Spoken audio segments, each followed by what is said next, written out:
parce que c'est des molécules qui sont homologues entre elles et qu'il va y avoir des réactions croisées. Alors les acariens, qui est un des allergènes les plus fréquents. Alors pourquoi les acariens provoquent souvent de l'allergie? Il y a des études récentes qui montrent que les- quand on a des acariens dans une literie ou dans un tapis, souvent ces acariens sont contaminés avec du LPS, les acariens de poussière de maison. Donc on a l'allergène qui est l'acarien. Le LPS, ça active le TLR4. Et le TLR4, ça favorise aussi la réponse au TH2. Donc ça veut dire que quand vous avez un acarien avec en plus une sorte d'adjuvant qui favorise la réponse au TH2, ben ça va favoriser les réponses allergiques contre les acariens. Pareil pour DRP2, etc. Alors, quelques exemples d'allergènes. Enfin, d'allergènes, les piqûres d'abeilles, le chat, les acariens, les cacahuètes. Tout ce qui est noisettes, cacahuètes, ça c'est vraiment maintenant quelque chose d'assez grave.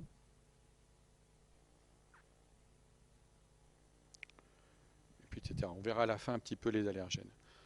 On va passer il n'y a pas de questions sur cette première partie un peu de régulation Non, ça va.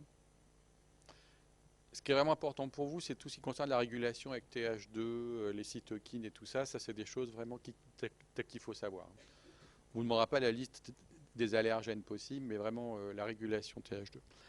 Alors, sur un point plus clinique, l'allergie, on peut la diviser en deux grandes étapes. Une réaction immédiate, qui est due à la dégranulation des mastocytes, avec la libération d'histamine, augmentation de la perméabilité vasculaire, l'œdème, la contraction. Ça, c'est ce qui arrive en quelques secondes, voire minutes, parce qu'il y a une dégranulation. Puis une réaction plus tardive, 8 à 12 heures, due à la libération de médiateurs plus tardifs, qu'on appelle néoformés, prostaglandine, leucotriène, recrutement de cellules inflammatoires, lymphocytes TH2, eosinophiles, la basophile. Donc il faut bien comprendre, c'est que le mastocyte, il y a des granules préformés. Dès que l'IgE reconnaît l'allergène, ça va mieux? Excusez-moi. Donc, mastocyte a des granules préformés. Dès qu'il reconnaît l'allergène via ses IgE, il dégranule. Cette dégranulation va entraîner libération, on verra d'histamine et tout ça. Et cette libération va stimuler d'autres cellules qui vont eux-mêmes être recrutées ou produire elles-mêmes d'autres composants, leucotriène, prostaglandine. Alors pourquoi c'est important de savoir ça? Parce que si vous avez une personne à côté de vous qui fait une allergie, il va avoir un œdème qui peut être réglé. Ça veut dire qu'il faut être vigilant et qu'il peut faire une réaction secondaire 8 à 12 heures après. Et c'est pour ça que dans le cas de grosses allergies locales, on demande souvent une surveillance de 24 heures pour ne pas qu'il ait cette réaction tardive. Bon, on peut visualiser par des tests respiratoires la bronchoconstriction qui est immédiate, si on fait respirer un pneumallergène. Ensuite, ça va bien. Et ensuite, on voit cette deuxième bronchoconstriction, plus tardive, qui arrive 8 à 12 heures après. Donc, si on résume sur le plan maintenant plus immunologique, première étape, dégranulation, phase précoce, médiateur néoformé, recrutement de d'autres cellules, éosinophiles, macrophages, qui eux-mêmes vont produire des prostaglandines, des leucotriènes et qui vont accentuer cette réaction allergique. Donc mastocyte, c'est le premier acteur, et ensuite le recrutement d'autres cellules. Donc c'est pour ça que l'allergie, on dit souvent, c'est IgE mastocyte. C'est lui qui déclenche. Donc le mastocyte, justement, le problème de cette cellule, c'est qu'elle n'est pas dans le sang. Donc on ne peut pas la doser ni rien. Elle est vraiment dans les tissus, dans les muqueuses. Elle est riche en granules acide. Elle est régulée elle-même par l'IL-3 et le stem cell factor. C'est pour ça que les TH2 qui produisent l'IL-3 vont permettre de recruter ces mastocytes. S'il n'y a plus de récepteurs au stem cell factor, il n'y a plus de mastocytes. Alors, une chose à savoir, c'est que là, je vous ai parlé que des IgE, avec le récepteur de type 1 des IgE sur les mastocytes. L'allergène va dégranuler dès qu'il se fixe aux IgE par la transduction du signal. Mais ce qu'il faut savoir, c'est qu'il y a d'autres substances, des neuropeptides, des chimiokines, certains pathogènes, qui peuvent activer directement le mastocyte sans passer par les IgE. Et ça peut expliquer des fois des réactions pseudo-allergiques, parce qu'il y a bien une dégranulation, mais ce n'est pas une allergie proprement dite IgE dépendante. Bon, pourquoi le mastocyte a un rôle central? On vient de le voir, c'est capable de produire l'histamine. Donc là, l'histamine, ça fait la vasodilatation, ça fait l'œdème. Plein de cytokines qui vont recruter d'autres cellules de l'inflammation, avec les chimiokines. L'éotaxine, ça permet de recruter les éosinophiles. MIP1 alpha, MIP1 bêta, ça recrute les monocytes, les macrophages. Ça produit des leucotriènes, des prostaglandines et différents types d'enzymes.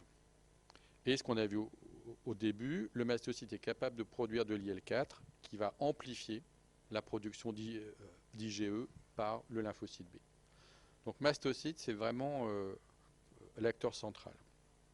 Les acteurs secondaires, qui sont recrutés dans un deuxième temps, les eosinophiles, donc recrutés par l'IL5 et l'éotaxine. Ça contient aussi différents types de granules. Ça contient elle-même des médiateurs lipidiques comme les leucotriènes, qui sont des vasoconstricteurs assez puissants du muscle lisse, et des cytokines, IL4, IL5, qui amplifient encore la réaction TH2. C'est pour ça que cette réaction TH2, dès qu'elle est lancée, il y a énormément de phénomènes d'amplification. Alors, il y a d'autres cellules impliquées, polynucléaires neutrophiles, macrophages, fibroblastes. Ces cellules-là, on pense qu'elles ont un rôle qui est important dans la fibrose qui survient souvent après de nombreux mois, voire années d'allergie. L'allergie, on peut la traiter par, on verra, des substances anti-allergiques. Par contre, une fois que la fibrose, c'est-à-dire que le tissu cicatriciel s'est formé, c'est vrai que c'est beaucoup plus compliqué parce que là, on n'a pas des traitements contre la fibrose. Donc là, c'est presque une conséquence secondaire de la cicatrisation du phénomène inflammatoire. Donc là, ce sont des cellules de soutien qui vont produire du collagène et qui favorisent la fibrose. Donc là, c'est plutôt un temps plus tardif. Alors, on a beaucoup parlé de ces médiateurs lipidiques.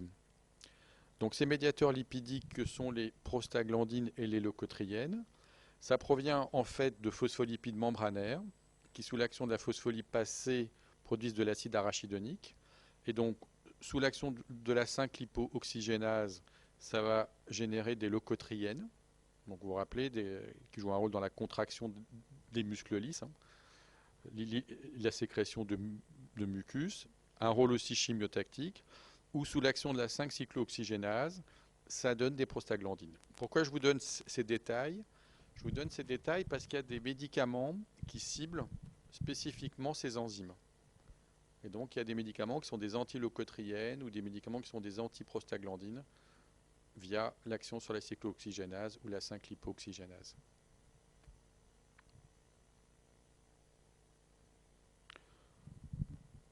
Pas de questions jusque-là? Non? Donc, si je vous demande, par exemple, comment est amplifiée la réaction allergique? Quels sont les facteurs qui peuvent amplifier cette réaction allergique en dehors de l'IL4 initial produit par les lymphocytes T? Est-ce que vous pouvez me citer quelques facteurs d'amplification qui est un point important de cette réaction allergique? Pour vous stimuler un petit peu, vous donner quelques idées. Non, vous ne voyez pas. Donc ce qu'il faudrait dire, c'est les mastocytes en produisant de l'IL4, ça amplifie. Qu'il y a énormément de cytokines comme en dehors de l'IL4, comme TSLP, IL25, IL33 qui amplifient. Il y a des nouvelles cellules comme ILC2 qui ne sont pas des TH2, mais qui produisent les mêmes cytokines et qui sont régulées par les mêmes cytokines IL25 et IL33 qui amplifient. Et puis ensuite, il y a tous les phénomènes de recrutement secondaire de cellules de la réaction allergique, éosinophiles, basophiles, qui sont induits après la dégranulation des mastocytes. Ça va, j'ai rien oublié?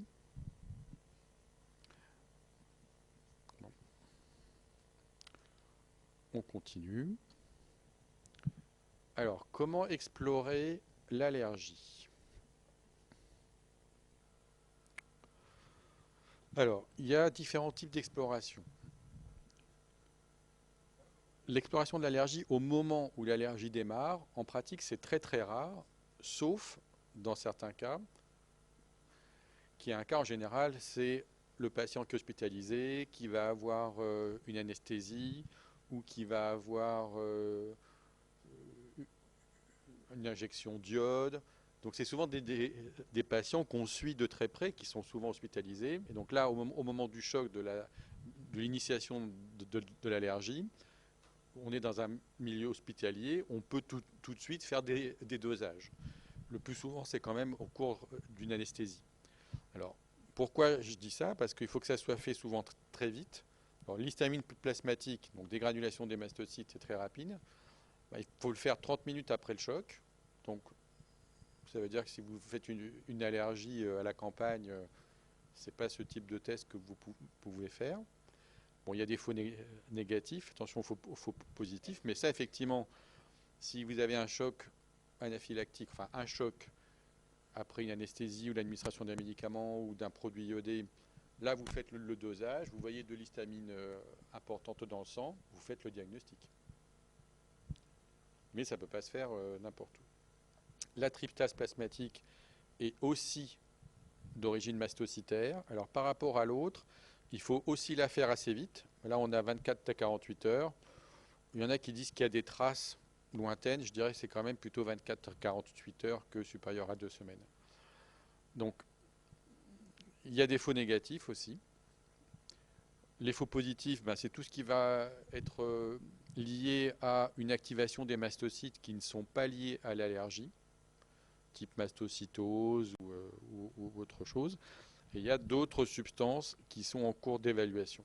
Le problème de ces molécules, c'est que c'est assez spécifique, parce que ça veut dire qu'il y a eu une dégranulation mastocytaire, mais comme on a vu tout à l'heure, c'est une réaction très rapide, et donc on ne peut pas le faire comme ça. Quelqu'un qui se dit j'ai une sinusite ou un rhume des foins, on ne va pas lui faire ça. C'est vraiment en aigu, après un choc, où c'est vraiment important de savoir si c'est un choc de type anaphylactique ou pas. Donc ça, c'est un premier type d'exploration qui finalement est souvent réservé en milieu hospitalier. Alors, les IgE, bon, ça pourrait être logique. Je vous ai dit que les IgE, c'est vraiment la base de l'allergie. Est-ce que de doser les IgE sériques, ça a un intérêt? Ben non. Le dosage d'IgE sérique total n'a pas d'intérêt. Est-ce que vous avez une idée pourquoi ça n'a pas d'intérêt par rapport à ce que je vous ai dit au début du cours sur les IgE?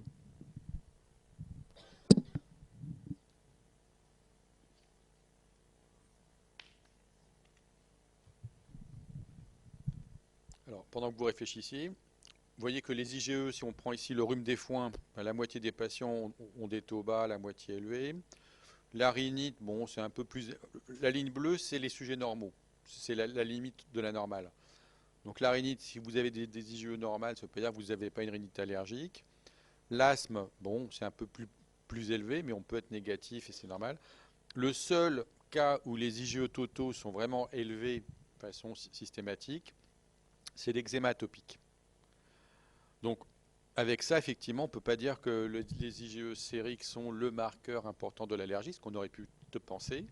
Pourquoi? Parce que, comme je vous ai dit au début, la majorité des IgE ne sont pas dans le sang, mais dans les tissus, fixés à leurs récepteurs sur les mastocytes et les basophiles.